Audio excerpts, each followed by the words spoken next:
ॐ अज्ञानतिमिरन्धस्य ज्ञानञ्जनशलाकया चक्षुरुन्मिलितं येन तस्मै श्रीगुरवे नमः। श्रीचैतन्यमनोभीष्टं स्थापितं येन भूतले स्वयं रूपा कदा मह्यं ददाति स्वपदान्तिकम्।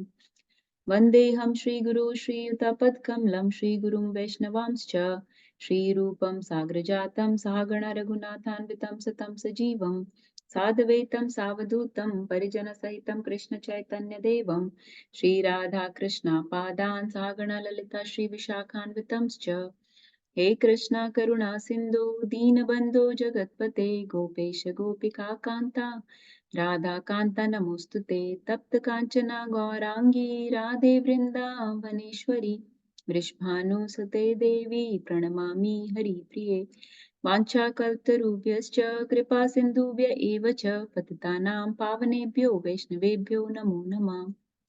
मूकं करोति वाचालं पङ्गुं लङ्घयते गिरिं यत्कृपातमहं वन्दे श्रीगुरुं दीनतारिणं परमानन्दमाधवं श्रीकृष्णचैतन्य ईश्वरं गुरुवे गौरचन्द्राय राधिकाय तदालये कृष्णाय कृष्णभक्ताय तद्भक्ताय नमो नमः। हरे Krishna Krishna Krishna Hare Hare Hare Ram Ram Ram Hare Hare. Okay, let's read this verse. Please recite. I will lead and follow. Andham tama pravishanti. Andham tama अंधं तमा pravishanti. प्रविशन्ति Ye asambhutim upasate. Ye ये ये asambhutim सम्भूतम् upasate. उपासते उपासते Tato bhuya evate tamo. Tato ततो bhuya ततो भूय भूया इवाते इवाते तमो तमो Ya u sambhutayamrata. Ya u ये य sambhutayamrata. सम्भूतयामृता सम्भूतामृत. Okay, can someone read the translation? Shall I, Mataji? Yes, Prabhu. Those who are engaged in the worship of demigods enter into the darkest region of ignorance, and still more so do the worshippers of the impersonal Absolute. Hare Krishna. Hare Krishna. So, do you realize that this verse is very similar to one of the other verses in Sri Isopanishad? Anybody realize that? Who can tell me which verse and what is the similarity? Okay, so I don't remember the number, Mataji, but is it like the one who has more Translation? material education? They are more ignorant. Is it mantra 10, Mataji? Mantra 9, yes. So yeah, like Prabhuji said, so where the verse compares Vidya and Avidya. So there was a sequence of 3 verses, 9, 10, and 11. We spent last few classes discussing about Vidya and Avidya. So the peculiar thing in those verses was that Mantra 9 said that Avidya takes you into darkest region of ignorance, but Vidya, which is so-called knowledge, is even worse than Avidya. Then Mantra 10 said that wise people have explained that different results are obtained from practicing Vidya and Avidya. And Mantra 11 said that both of them should be learned and practiced simultaneously.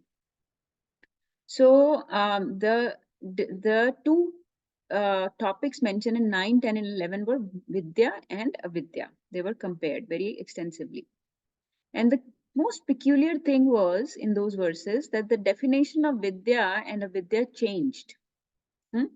The Vidya that was mentioned in Mantra 9 was so-called knowledge, whereas the Vidya that was mentioned in Mantra 10 and 11 was the spiritual knowledge, the transcendental knowledge of self-realization. So the definition changed. Since the definition changes, all this contradiction is easy to understand. So that is how 9, 10, and 11s were flowing.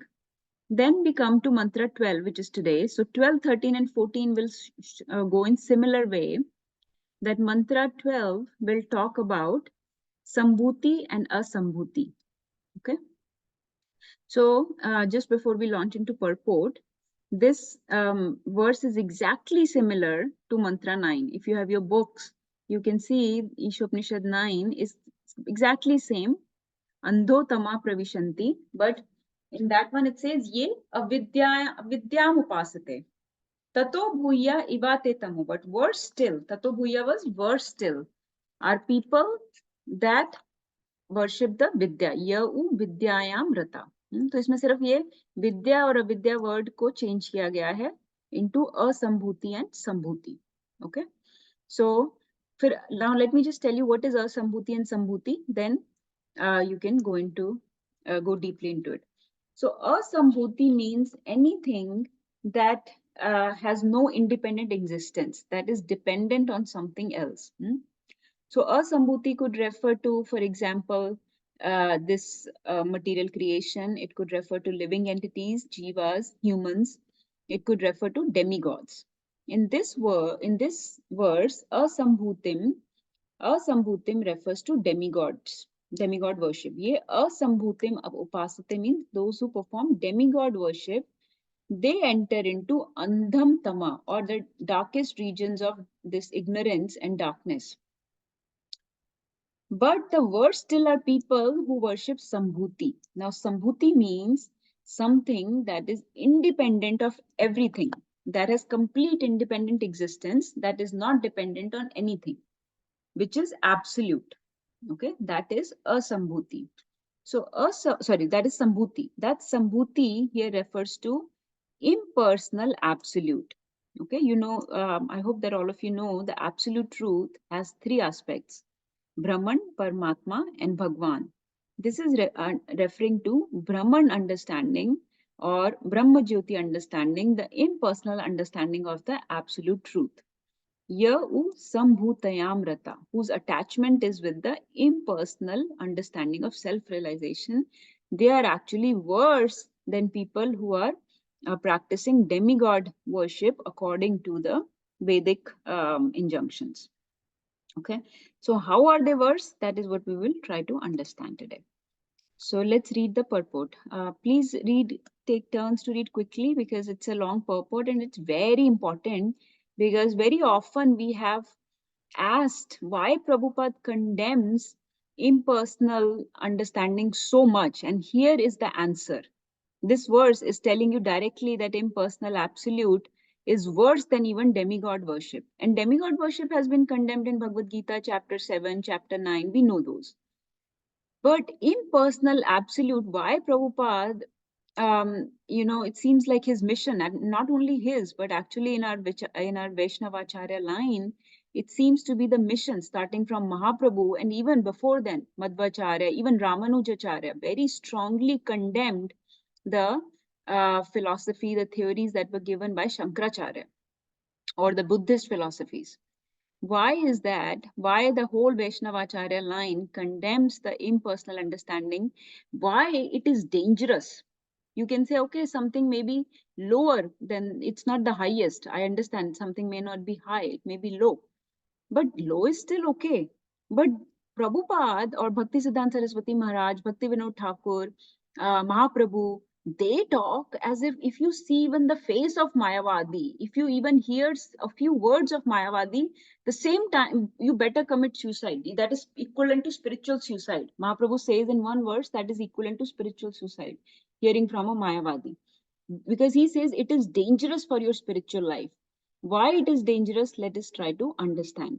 Why impersonalism is so prevalent, because we are in devotee circles, so we think that devotional service is very prevalent, but actually the devotional service is very, very rare, and impersonal understanding is very, very prominent. And I just have to look around me to see the impersonal understanding very deeply lodged into people's brains, and it is difficult to get it out of them. It is difficult to make people serve the Supreme Lord because of this impersonal understanding. That is why it is very dangerous. But let's hear from Prabhupada. So let's read purport, and please let's try to finish this purport by taking turns quickly. Who wants to read first?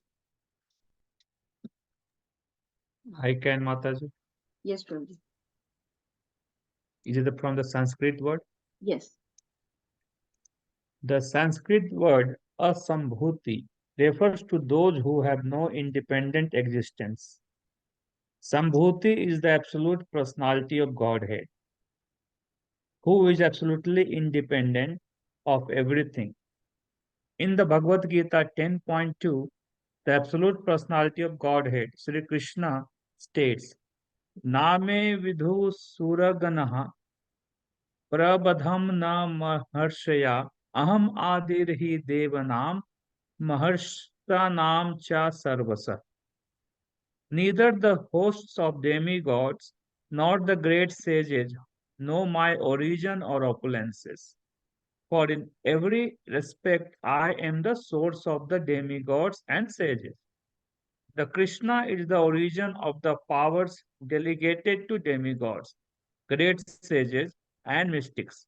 Although they are endowed with great powers, these powers are limited, and thus it is very difficult for them to know how Krishna himself appears by his own internal potency in the form of a man. Many philosophers and great rishis or mystics try to distinguish the absolute from the relative by their tiny brain power. This can only help them reach the negative conception of the absolute without realizing any positive trace of the absolute. Definition of the absolute by negation is not complete. Such negative definitions lead one to create a concept of one's own. Thus, one imagines that the absolute must be formless and without qualities. Such negative qualities are simply the reversals of relative, material qualities and are therefore also relative. By conceiving of the absolute in this way, one can at the utmost reach the impersonal effulgence of God, known as Brahman or Brahman. But one cannot make further progress to Bhagwan, the personality of Godhead. Okay. Such mental, Just give me 1 second. sure. So, just to very quickly summarize, so Prabhupada has quoted this verse from Bhagavad Gita, where Krishna is saying that many great sages, demigods, mystics, yogis, they cannot understand my origin or my opulences. That I am their origin, I am the source of all their powers. And they have very limited understanding, their powers are very limited. So, with their tiny brain power, they are basically using their own speculation to understand me, which is not the right process. By their own efforts, they are trying to understand me. So, you know that, and I think all of you understand here that the knowledge should be received through disciplic succession, it should be received through scriptures, it should be received through Shabd Praman, not by what are the other two? Can anybody mention? Shabd Praman, what are the other two Pramans? Who knows? Anuman? From the Anuman, from and then the what is sense. seen? What is seen? Pratyaksha Pratyaksha. Praman. Right? So not by Pratyaksh Praman, not by Anuman Praman. That's not how the knowledge is received. The knowledge should be received by Shabd Praman. So by their own mental speculation, by their own effort, what they do is they think, okay, these material qualities are very degrading. So which means that the Lord should be opposite or reverse of this material world, which means he should have no qualities. So Nirgun, they understand, is basically something that has no qualities. We all have forms, and our forms trap us. Our body traps us, entangles us, causes us to work in this world and creates many attractions and attachments in this world. So the body is a source of misery, which means Lord should have no form, no body. So in this way, they negate the absolute, they understand the absolute by negation. So by this understanding, by causing him formless and without qualities, they are reaching at the maximum the Brahman understanding. And what is Brahman? Brahman is nothing but the impersonal effulgence of God. Okay. So does everyone know this, that Brahman or Brahma Jyoti is the effulgence of the God? जैसे मुसलमान लोग बोलते हैं ना भगवान का नूर देखो, ऐसा बोलते हैं ना, नूर, वो जो उनकी जो brightness, the bodily brilliance that is coming out is called noor, or the effulgence, the radiance, that is Brahma Jyoti. So people can reach that aspect which is all pervasive. I want to show you, just to create some intrigue in you, I want to show you two verses of Sri Isopanishad that are coming up, where this devotee who's making these prayers is going to ask the Lord to remove this effulgence. Look very carefully. Please look at the screen.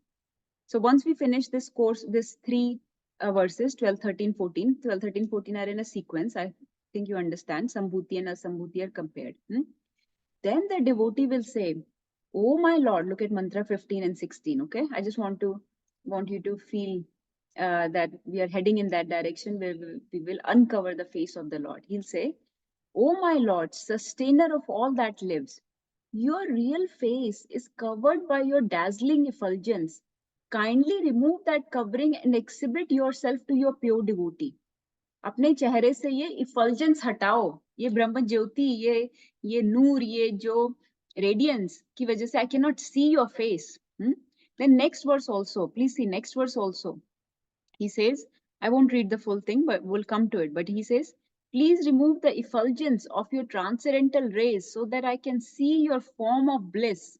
You are the eternal supreme personality of Godhead, like unto the sun as am I." So ye remove the effulgence of your transcendental rays so that I can see this form of bliss. So I'll come back to our verse, but I just wanted to show you that in coming up in two verses, the devotee is going to request Lord to remove this Brahma Jyoti. So by mental speculation, by just some understanding, we can negate the qualities of the Lord and understand this Brahman aspect. Brahman means the Brahma Jyoti, which is all pervasive, which is spread everywhere. But we cannot understand the Lord himself, the Bhagwan, the person. So let's keep reading. कहाँ से पढ़ना था? हाँ, ये हो गया था. Who wants to read these next 2-3 paragraphs? I can read, Mataji. Hare Yes, Krishna. Let me see if this is the right one. हाँ, right one.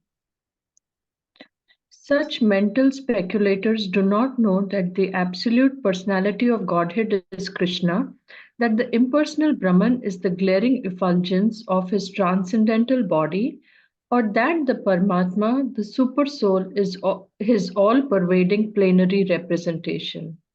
Nor do they know that Krishna has his eternal form with its transcendental qualities of eternal bliss and knowledge.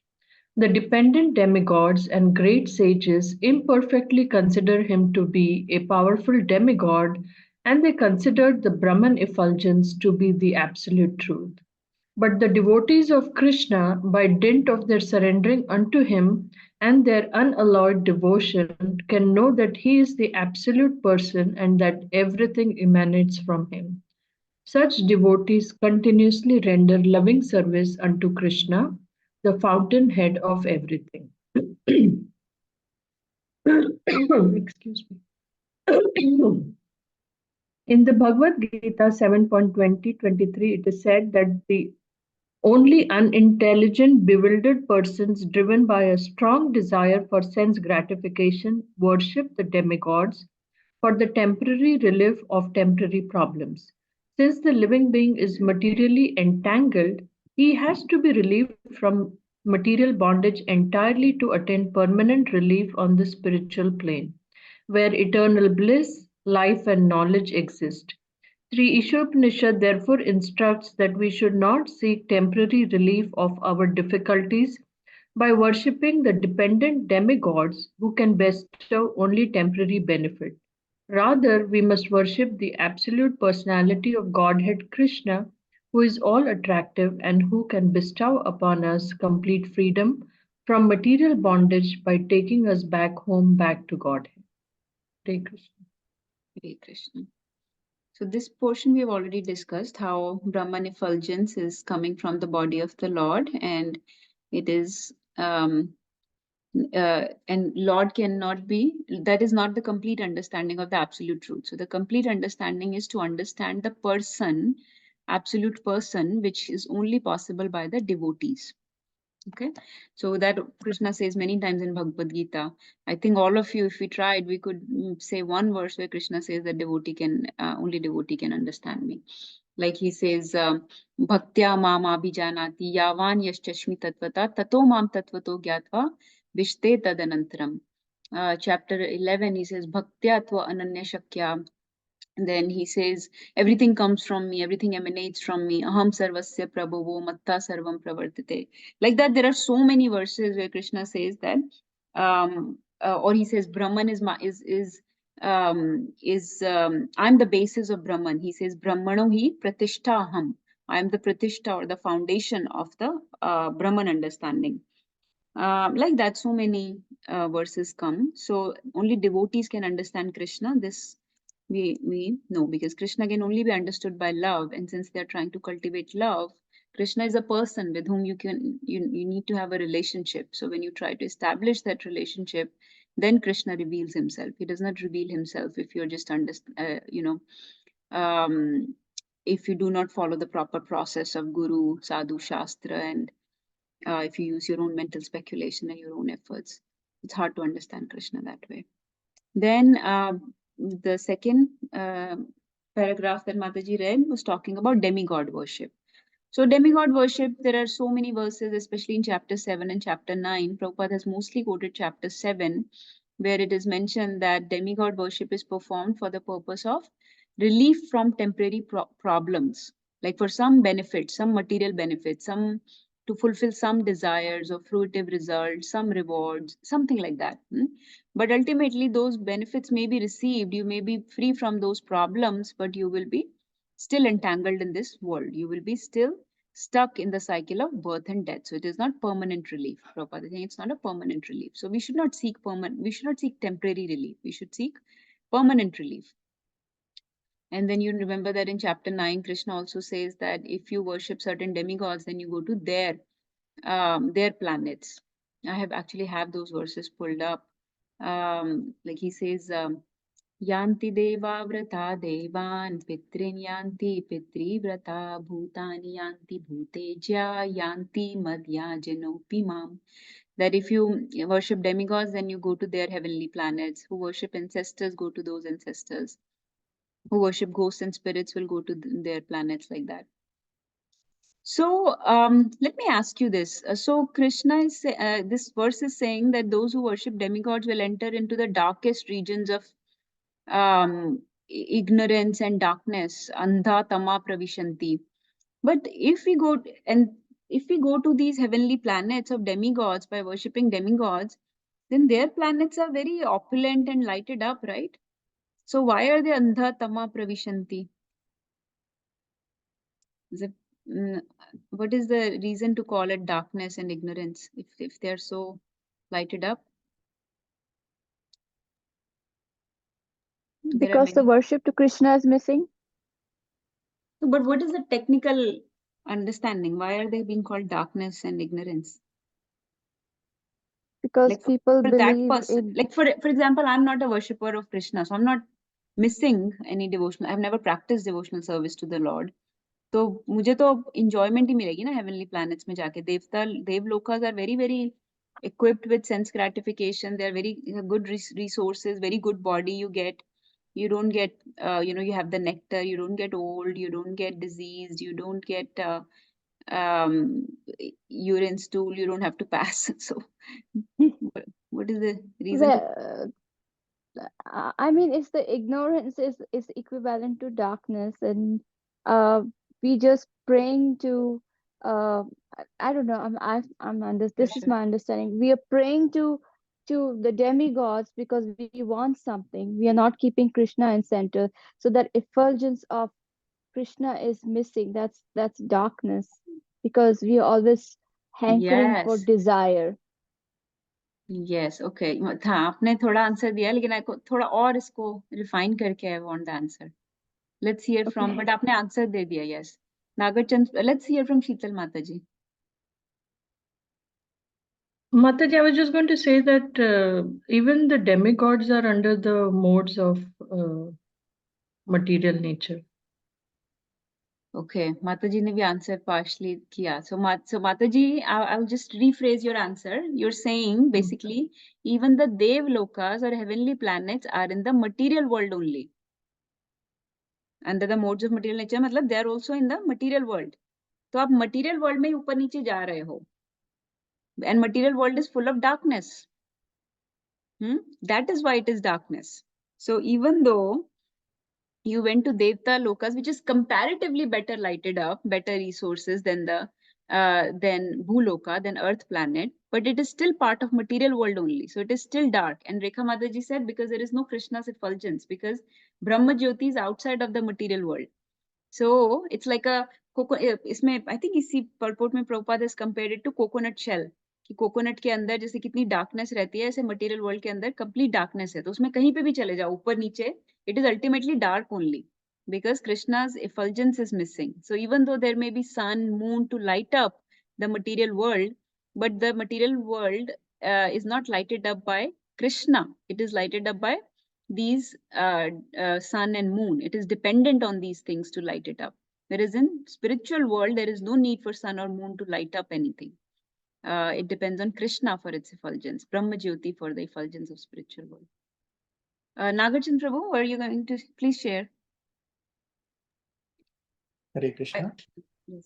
So yes, those are all good points. Also, one thing to add would be, other than what has been said, it would be that if we get promoted to the higher planets, then so you get promoted to the higher planets based upon our pious credits. Once our pious credits will get finished, we'll have to come back down to the material world. And material world is the only place where actually there is higher chance for progress, because it is dukhalyam ashashvatam. So there is actually more misery here than in the higher planets, which means from Queen Kunti prayers that it's more easier to remember Krishna from here. You mean Bhuloka? You were because Yes. heavenly planets are all in material world only. Yes, Bhuloka. I'm talking about Bhuloka. So from Earth, it is this is the place where it is more easy to remember Krishna because we have more problems, and higher planets there are less problems, so less chances of remembering Krishna also.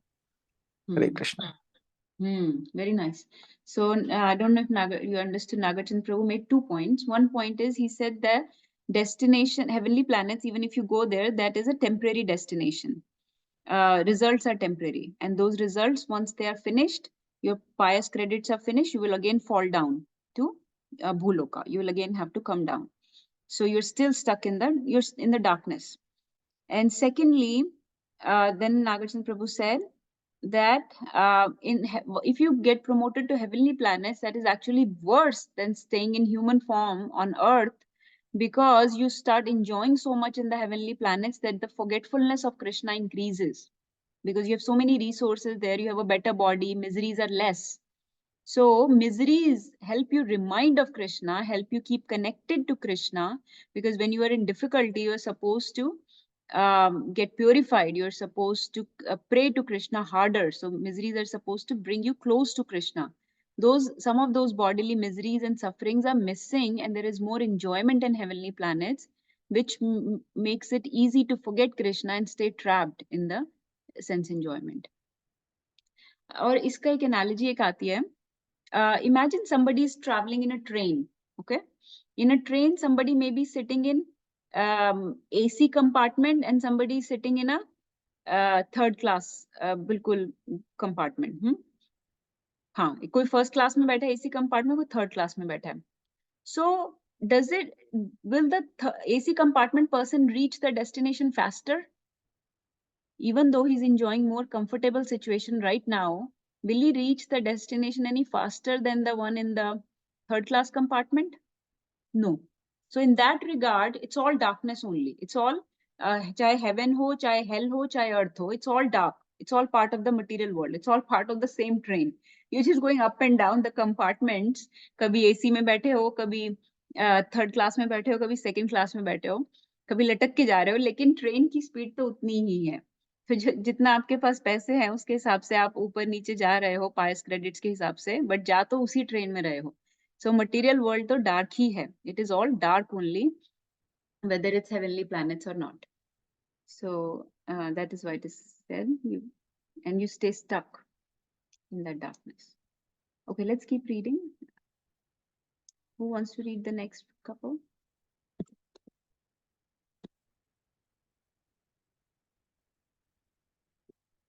Rekha Mataji, want to read? Or I can read it. Yes, please go ahead. Hare Krishna. It is stated in Bhagavad Gita 7.23 that the worshippers of the demigods can go to the planets of the demigods. The moon worshippers can go to the moon, the sun worshippers to the sun, etc. Modern scientists are now venturing to the moon with the help of rockets, but this is not really a new attempt. With their advanced consciousness, human beings are naturally inclined to travel in outer space and to reach other planets, either by spaceships, mystic powers, or demigod worship. In the Vedic scriptures, it is said that one can reach other planets by any one of these three ways, but the most common way is by worshipping the demigods presiding over a particular planet. In this way, one can reach the moon planet, the sun planet, and even Brahmaloka, the topmost planet in this universe. However, all planets in the material universe are temporary residences. The only permanent planets are in the Vaikuntha Lokas. These are found in the spiritual sky, where the personality of Godhead himself predominates. As Lord Krishna states in the Bhagavad Gita 8.16, Abrahma bhuvana loka punar avritno arjuna mam upetya tut kaunteya punar janma na vidyate. From the highest planet in the material world down to the lowest, all are places of misery, wherein repeated birth and death take place. But one who attains my abode, O son of Kunti, never takes birth again. Hare Krishna. So yeah, here pretty much describes what we have talked about already regarding being in the Brahma, in this material world. We are just going up and down the planets, and Prabhupada is also mentioning that we try to reach the moon or by spaceships. That is only one of the ways. There are three ways described in our Vedas from time immemorial. One is that you pray to the god, the presiding deity of the planet, and then you can reach that planet eventually.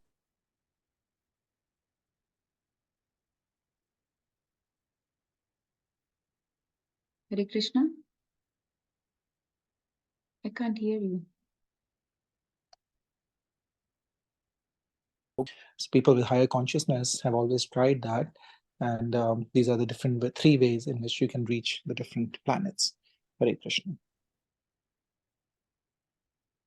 Okay, yes, it reminds me of Prabhupada's book, Easy Journey to Other Planets.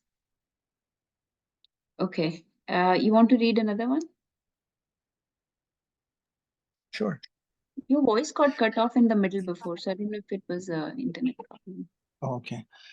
Sri Isopanishad points out that one who worships the demigods and attains to their material planets still remains in the darkest region of the universe. The whole universe is covered by the gigantic material elements. It is just like a coconut covered by a shell and half filled with water. Since its covering is airtight, the darkness within is dense, and therefore the sun and moon are required for illumination. Outside the universe is the vast and unlimited Brahma Jyoti expansion, which is filled with Vaikuntha Lokas. The biggest and highest planet in the Brahma Jyoti is Krishna Loka, or Golok Vrindavan, where the Supreme Personality of Godhead, Sri Krishna, himself resides. Lord Sri Krishna never leaves Krishna Loka. Although he dwells there and with his eternal associates, he is omnipresent throughout the complete material and spiritual cosmic manifestations. This fact has already been explained in Mantra 4. The Lord is present everywhere, just like the sun, yet he is situated in one place, just as the sun is situated in its own undeviating orbit. Hare Krishna. So here also it is described that the analogy to a coconut is described here, that this universe is like a coconut, half filled with water and half is the rest of the things. So because it has a very hard shell on the outside, like a coconut has a hard shell on the outside, comparing that to the universe, it is very difficult to penetrate the coverings of this material world and go outside it. And because it has a hard shell, if you're thinking from being inside the coconut, because of the hard covering outside, there is no light inside the coconut. That's why the sun and moon, the extra luminaries are needed to lighten it up, to produce light.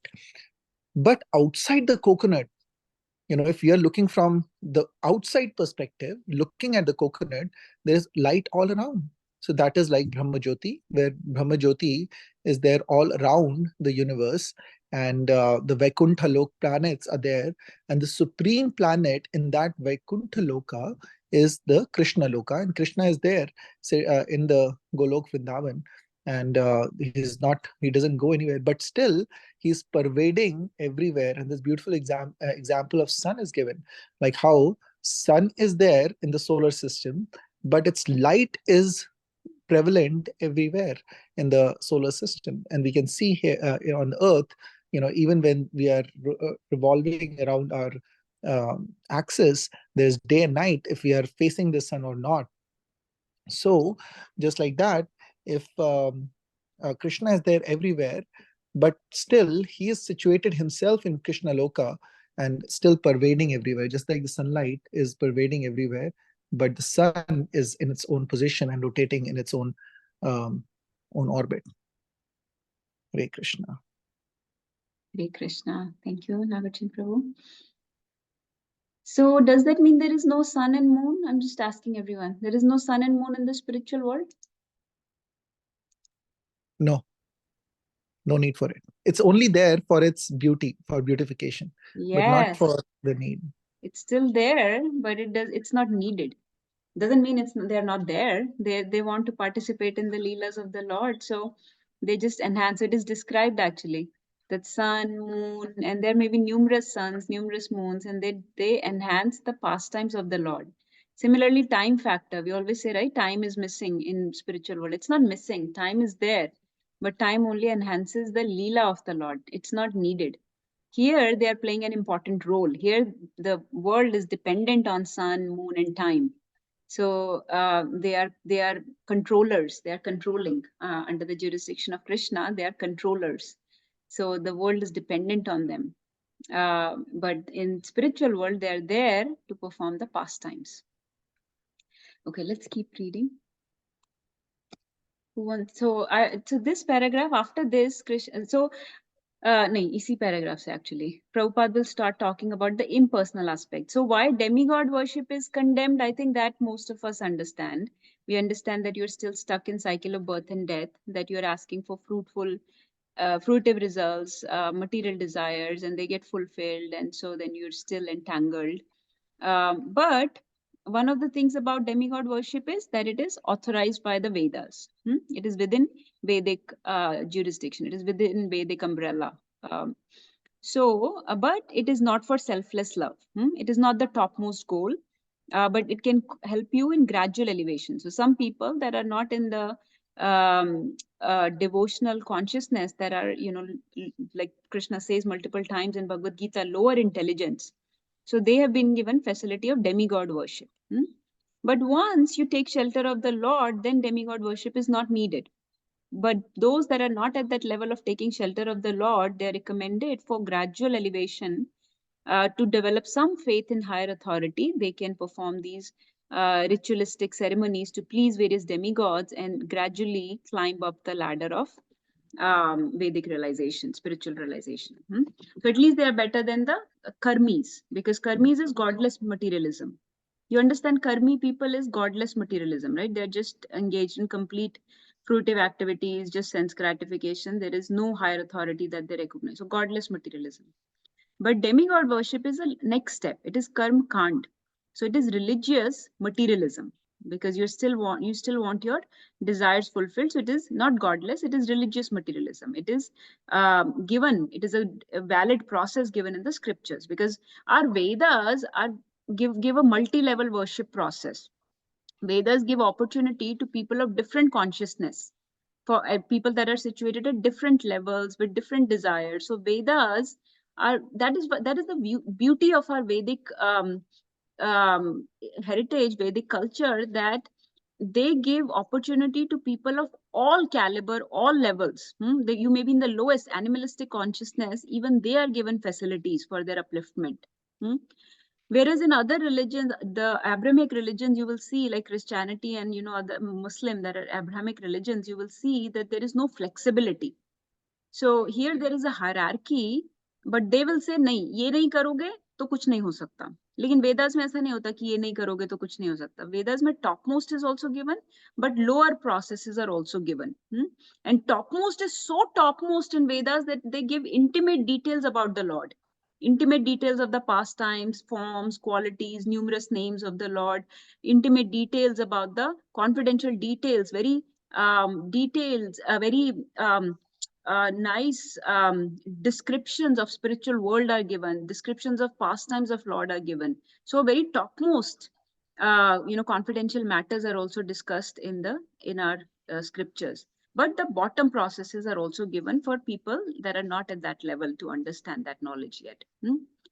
So we should understand that demigod worship comes in the level of religious materialism. So it's okay. It's at that. But you should understand the true purpose of demigods. Like we should, if you are approaching demigod, you should understand that I'm approaching them to fulfill some desires that I have. Not approach them with the feeling that this is Supreme Lord. We should understand that demigod system has been put in place to elevate us. So, and they're also representatives of the Lord. They're servants of the Lord. They're working under his authority, his jurisdiction. Whatever benefits they give us also come from the Supreme Lord ultimately.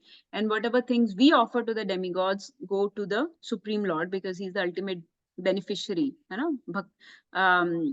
है? Bhoktaram yagya tapsam sarvalok maheshwaram. That I am the ultimate beneficiary of anything that you offer to demigods. All the demigods, all the yagyas, all the tapasyas, whatever you offer ultimately goes to the Supreme Lord only. It is received by Krishna only. So जो आप देते हो, भोग लगाते हो demigods को, वो भी भगवान को जाता है. जो भगवान देते हैं demigods के थ्रू, जो demigods देते हैं, उसको करते हैं, प्रे करते हैं भगवान, वो भी भगवान के थ्रू ही आता है, right? And Krishna says in Bhagavad Gita, chapter 7, 7.21, he says, even the faith you have in demigods is given by Krishna only. वो भी मैं ही देता हूँ, जो faith तुम्हें है. And if you have a faith in particular demigod, I make that faith strong. So even the attraction or faith you have towards a certain Devi Devta, even that Krishna says, I give you. So, because right now I understand that you have enviousness towards me. Right now you are not ready to come to me. So at least come to my servant. At least start coming to my representative. He's like my manager. अगर Krishna boss हैं तो ये उनके manager हैं. तो मेरी तरफ अभी तुम नहीं आना चाहते, मेरी तरफ नहीं बढ़ना चाहते, क्योंकि अभी मुझसे थोड़ा द्वेष है या ईर्ष्या है या लेवल इतना अच्छा नहीं है, तुम्हारा इंटेलिजेंस इतनी अच्छी नहीं है, whatever reason you're stuck in this world, at least come to my servant, at least come towards my representative, because I have given him the authority to grant your desires. So like that we understand that demigod system is established. It's not, what do you think? Is demigod system, is it a good or a bad system? What is this system helping? It is helpful, right? जैसे मान लो कि कोई the system is not good or bad. What happens is, like sometimes we condemn demigod worship. That depends on the level of the person. For example, there was a student who was getting only 40% marks in school. अब उसका जो next exam हुआ, उसमें 60% marks आए. तो उसका score अच्छा हुआ या बुरा हुआ? Favorable हुआ, अच्छा हुआ, right? Good outcome. लेकिन किसी के 80% आते थे और अब उसके 60% आए, तो अब क्या हुआ? बुरा हुआ या अच्छा हुआ? बुरा हुआ, है ना? तो जो अच्छा स्टूडेंट था, अगर उसके मार्क्स कम आए तो आप उसको डांटोगे कि भाई क्या हुआ, why did you make mistakes, or what happened in this exam, why did you not perform well? So that was an undesirable result. So somebody who is supposed to be situated at a higher level of spiritual realization, if he is engaged in demigod worship for fruitful desires, then that is not favorable, that is not desirable. But somebody who's at a lower level, lower rung of spiritual realization, if he is engaged in demigod worship, then that is favorable for him. So the system is good or bad depending on the level of the worshipper.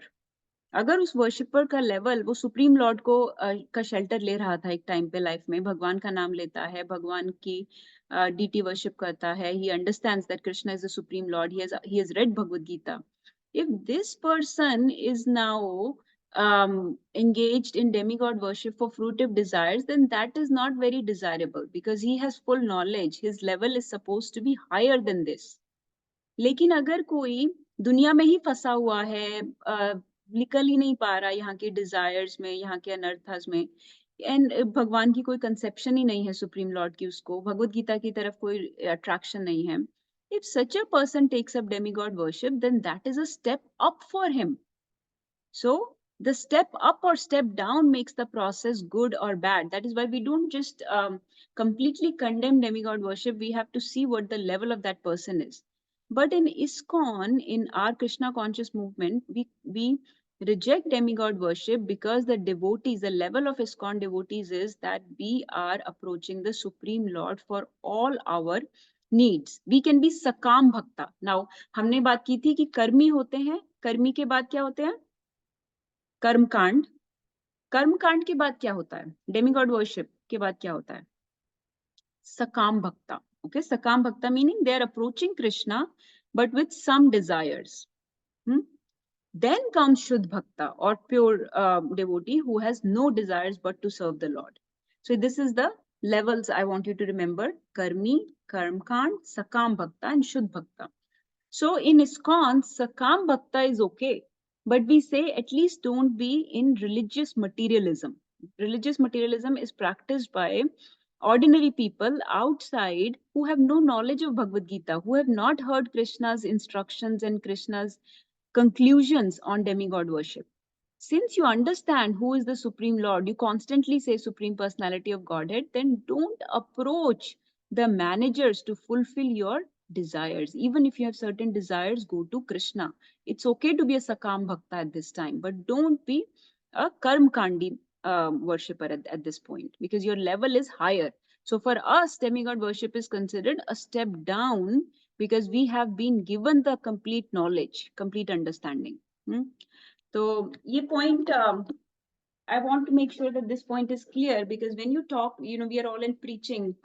This is a preaching mission. So we talk to many people who have different types of understandings, different levels, different intelligence. They may have read Bhagavad Gita, they may not have. They may accept Krishna as Supreme Personality, they may not. So you have to approach different people according to their level on which they are. जैसे कि कोई smoking करता है, 2 pack smoke करता है, अगर वो 2 pack से 1 पैक पे आ जाता है तो ये उसके लिए स्टेप अप है, लेकिन वो स्मोकिंग नहीं करता था और उसने करनी शुरू कर दी तो ये उसके लिए स्टेप डाउन है. तो these things take a little maturity, and that's why we read Prabhupada's purports and we discuss in detail like this in this type of setting to get this type of maturity when we discuss with people that are outside of the devotional circle. That do not have access to, Bhagavad Gita and devotees. So it takes a little maturity how we deal with those people. Who wants to add on this? I want to linger on this point just for a minute. Yes, Nagarjun Prabhu. Hare Krishna.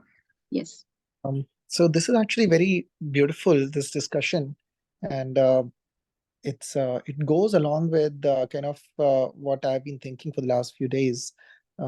Yesterday, I was listening to Journey Home again, and on my ride, and it was talking about the point, the time when His Holiness Radhanath Maharaj is for the second time meeting Prabhupada in Vrindavan, and he is wanting to know. Now he has had all these experiences with people who are who worship the impersonal form of the Lord, and with people who worship the personal form of the Lord, and he is very confused, and he hasn't taken initiation as yet, and he has met many gurus, many self-realized people on the way, and he's still not sure about which form should he worship of the two, and what is the conclusion, like why is there so much dichotomy between the two,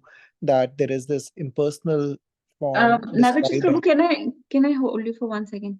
Sure, Im, जो ये impersonal or personal वाला, this is coming up if you want to wait, because that is very delicate discussion.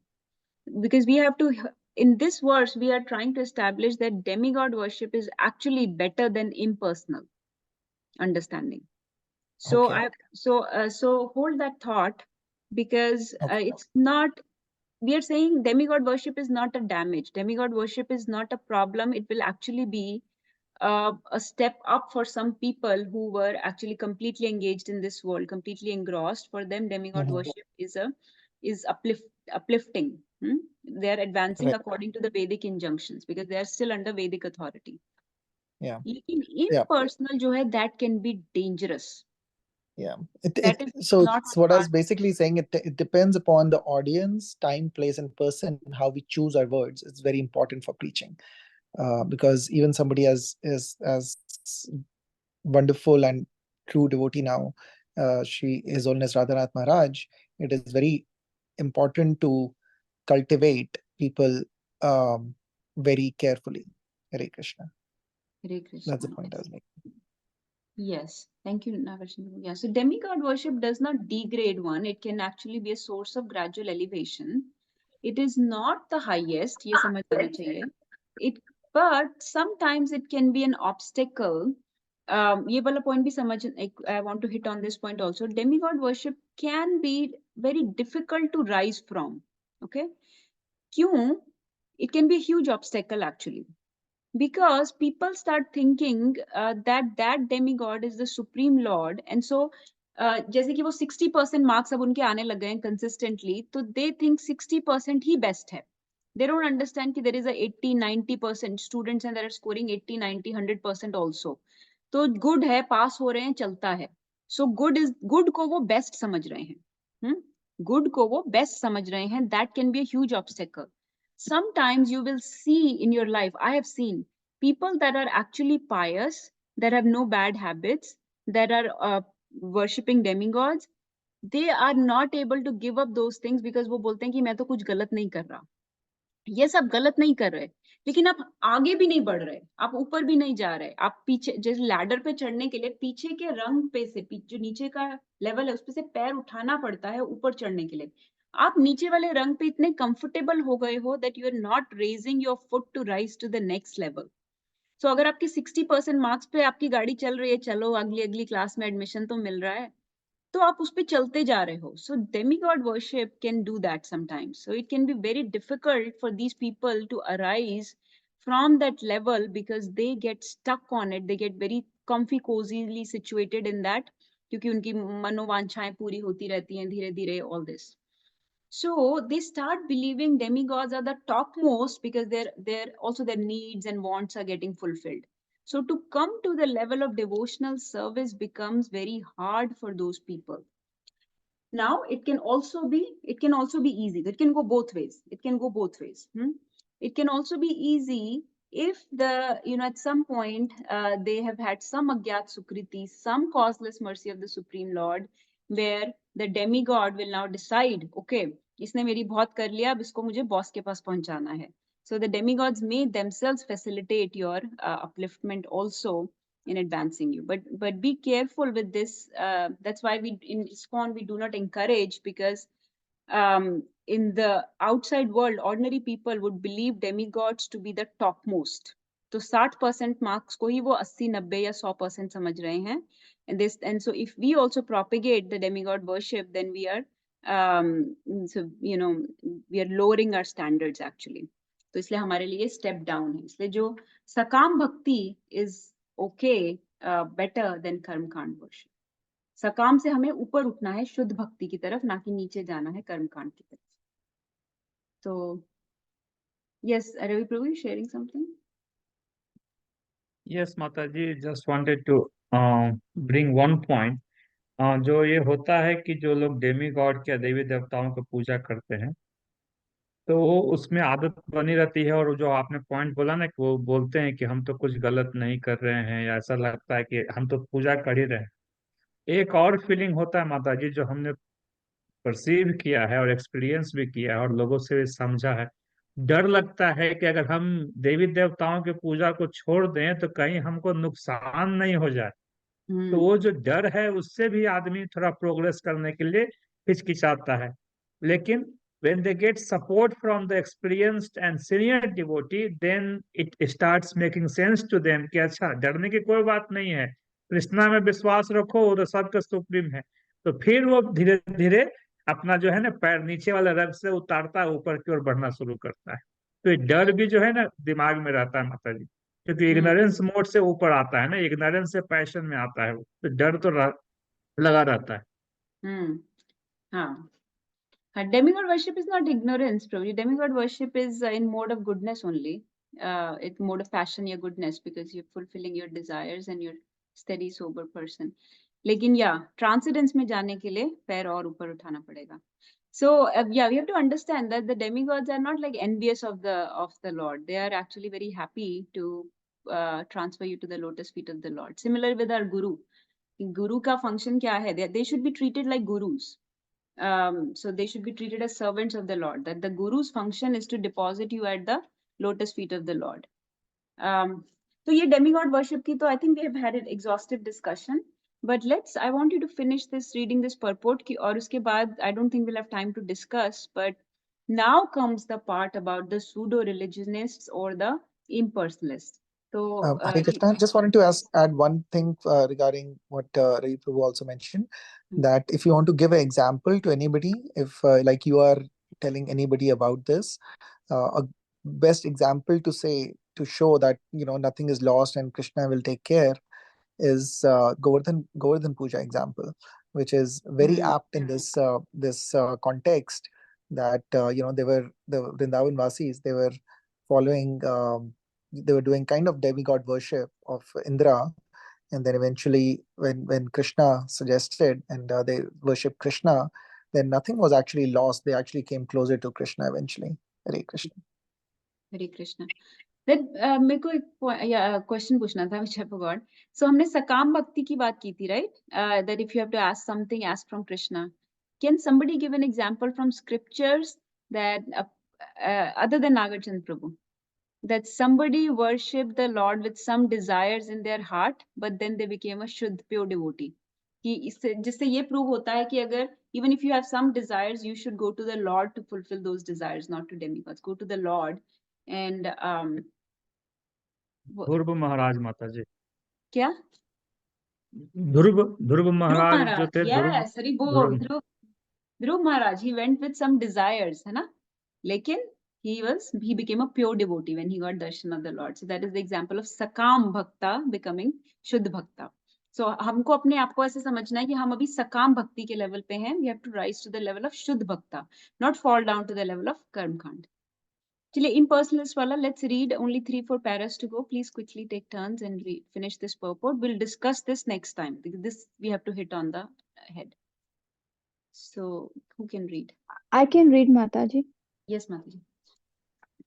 Wear my glasses. The problems of life cannot be solved simply by going to the moon planet or to some other planet above or below it. Therefore, Sri Isopanishad. Isopanishad advises us not to bother with any destination within this dark material universe, but to try to get out of it and reach the effulgent kingdom of God. There are many pseudo worshippers who become religionists only for the sake of name and fame. Such pseudo religionists do not wish to get out of this universe and reach the spiritual sky. They only want to maintain the status quo in the material world under the garb of worshipping the Lord.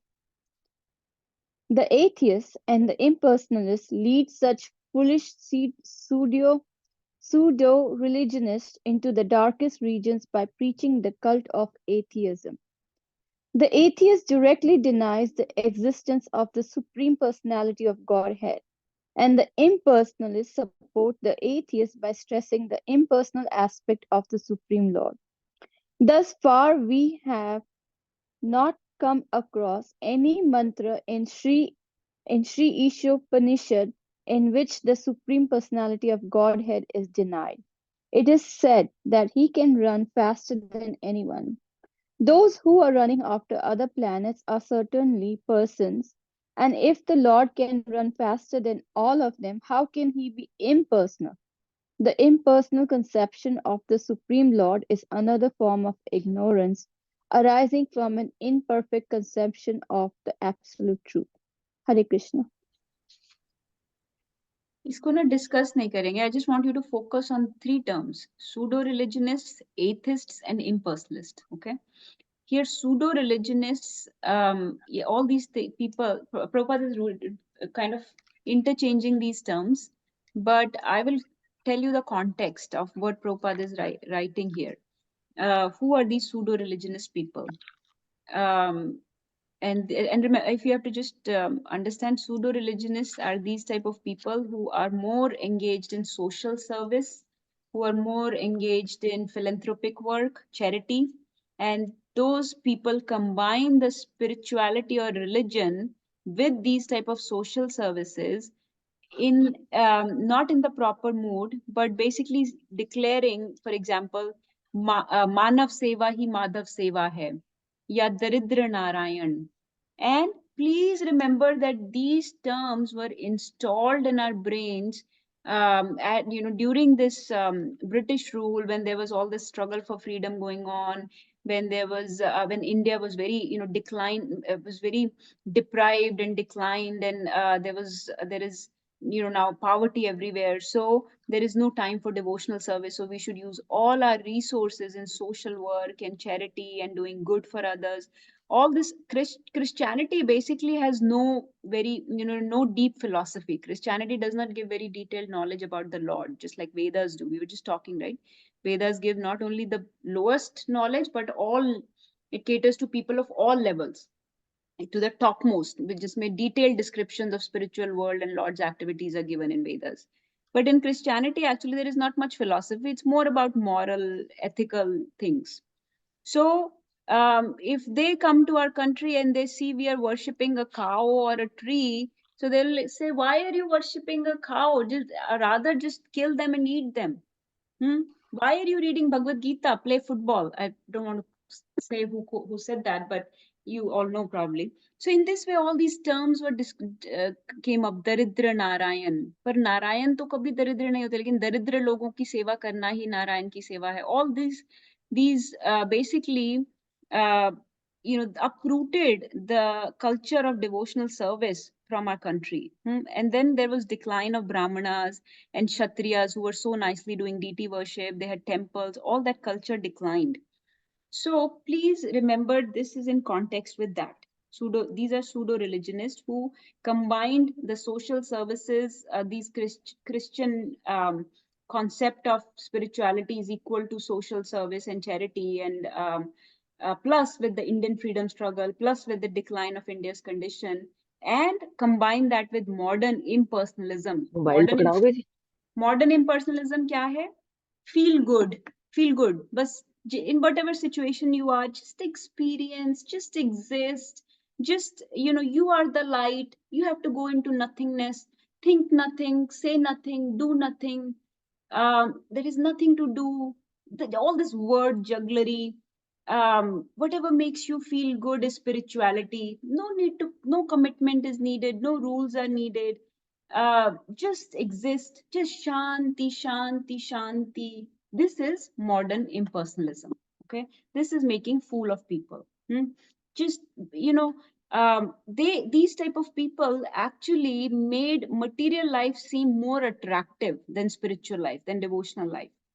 So these people are, that is why impersonalists are so condemned in like this verse, or in by Prabhupada and by our Vaishnava acharyas, have responded very strongly to impersonalism, because they've seen that this impersonalism actually takes people away from the absolute truth, from the higher taste of bhakti, from the seva of the Lord.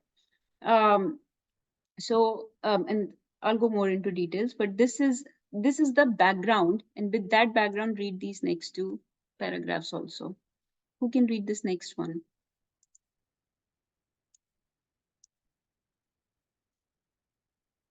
Okay, we don't have time. Please quickly take turns. I can read.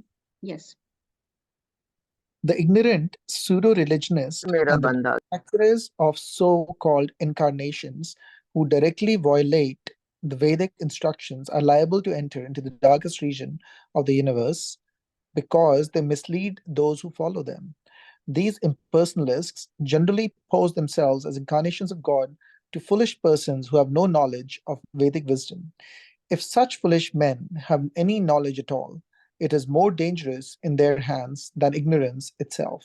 Such impersonalists do not even worship the demigods according to the scriptural recommendations.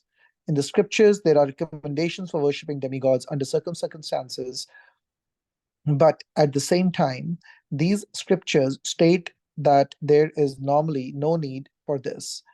In the Bhagavad Gita 7.23, it is clearly stated that the results derived from worshipping the demigods are not permanent.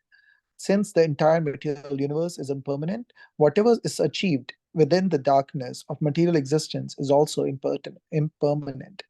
The question is how to obtain real and permanent life. Hare Krishna. So this is pretty clear. I was talking more about impersonalists, especially those who say themselves to be the god, and such people should not be followed, and such people actually are causing more problems than any help. And it's also described how these people are any knowledge they have is actually worse than ignorance, because they're telling people the wrong thing. Then they think they know. Hare Krishna. So, आगे read करते हैं. Let's read the last two. Who wants to read? Hari बोल. Yes. The Lord states that as soon as one reaches Him by devotional service, which is the one and only way to approach the personality of Godhead, one attains complete freedom from the bondage of birth and death. In other words, the path of salvation from the material clutches fully depends on the principles of knowledge and detachment gained from serving the Lord. The pseudo-religionists have neither knowledge nor detachment from the material affairs, for most of them want to live in the golden shackles of material bondage under the shadow of philanthropist activities, disguised as religious principles. By a false display of religious sentiments, they present a show of devotional service while indulging in all sorts of immoral activities. In this way, they pass as spiritual masters and devotees of God. Such violators of religious principles have no respect for the authoritative acharyas, the holy teachers, in the strict disciplic succession. They ignore the Vedic injunction, Acharyopasana, one must worship the Acharya, and Krishna's statement in Bhagavad Gita 4.2, Ivam Parampara Praptam. This supreme science of God is received through the disciplic succession. Instead, to mislead the people in general, they themselves become so-called acharyas, but they do not even follow the principles of the acharyas. Hari Bol. You want to read the last one also? Should I continue? Yes. Yeah. These rogues are the most dangerous elements in the human society. Because there is no religious government, they escape punishment by the law of the state. They cannot, however, escape the law of the Supreme, who has clearly declared in Bhagavad Gita that envious demons in the garb of religious propagandists shall be thrown into the darkest region of the hell. Bhagavad Gita 16.19, to 20. Shri Isopanishad confirms that these pseudo-religionists are heading towards the most obnoxious place in the universe after the completion of their spiritual master business, which they conduct simply for the sense gratification. Hari Bol. Hari Bol. Thank you for reading. So we'll discuss this more next time because next verse will continue on this only. So remember the next three verses, these three verses are connected, 12, 13 and 14. So we'll talk about what is Mayavad, what is impersonalism, what are pseudo-religionists or this religious propagandists. ये सब क्या हैं ये terms. So some of these terms, you know, people that are fake, that are attached to sense gratification, but are still posing themselves as spiritual masters, but are not connected in disciplic succession. They're fake gurus. Those are completely condemned. We know that. But then there are people who actually think that they're following some path of spirituality, but actually they are impersonalists that are following in the that are trying to achieve impersonal liberation or mukti. Actually, how that is worse than the Bhagwan aspect of the absolute truth. So, and mukti is something that Bhagavatam completely rejects, as you know, many verses completely reject mukti. Then there are so many in other literatures of our Vaishnavas that completely reject the impersonal liberation or Sayujya Mukti, in which one just merges into Brahman. That is not recommended, and actually demigod worship is preferable to that.